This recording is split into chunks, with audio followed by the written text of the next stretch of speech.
మంత్రి పొన్నం ప్రభాకర్, మేయర్ గద్వాల విజయలక్ష్మి, రాజ్యసభ సభ్యులు అనిల్ కుమార్ యాదవ్ ఆర్టీసీ బస్సులో ప్రయాణం చేశారు.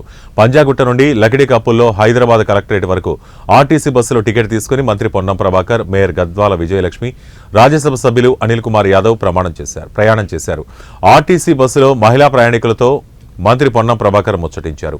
మహాలక్ష్మి ద్వారా ఉచిత బస్సు ప్రయాణం అందిస్తున్నామన్నారు. ప్రతిరోజు ఉద్యోగాలు చేసే మహిళలతో పాటు ఇతర అవసరాల నిమిత్తం రాష్ట్రంలో ఎక్కడికి వెళ్లాలన్నా మహిళలకు ఉచిత బస్సు ప్రయాణం ఎంతగానో ఉపయోగపడుతుందని మంత్రితో తెలిపారు. మహిళలు ఉచిత ప్రయాణం వల్ల తమకు నెలవారీగా డబ్బులు ఆదా అవుతున్నాయని సంతోషాన్ని వ్యక్తం చేశారు మహిళా ప్రయాణికులు.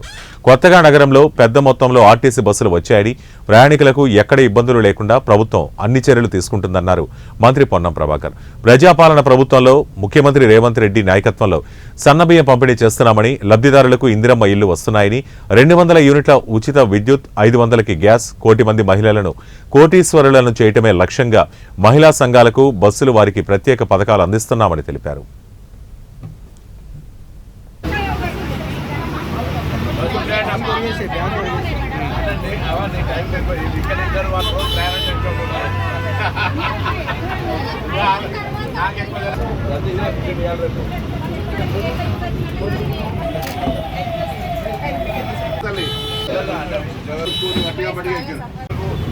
ఎక్కువ ఊరికే ఊరికే కూడా ఇప్పుడు కొంత అవసరం